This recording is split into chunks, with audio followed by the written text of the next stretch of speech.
This is the Lone Crater YouTube. We hope this video helps. You need to act fast. Blot up excess wet paint with paper towels. Do not rub because you'll push pigment deeper. Once done, use a plastic scraper to lift crusts carefully. Make a mild soap solution, 1 tsp dish soap in 1 cup warm water. Test the isopropyl on a concealed patch so you know how the fiber reacts. You'll avoid color loss and set a controlled starting point so your next steps remove paint rather than damage the carpet. You'll tackle dried or water-based paint by softening first. Apply the warm soap solution and let it sit a minute, then blot with a white cloth until pigment lifts. Make sure to work outward from the stain's edge. If residue remains, dab isopropyl alcohol to break the binder.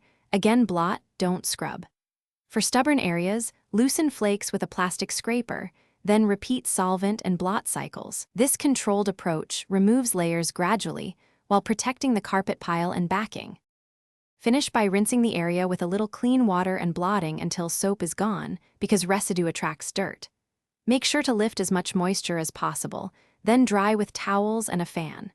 If paint persists and the carpet is synthetic, you can test acetone on a hidden spot and use sparingly. Avoid acetone on wool or dyed fibers. If the stain is large or oil-based and won't budge, contact a professional cleaner to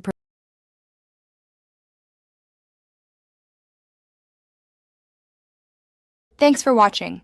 Consider subscribing if we helped you.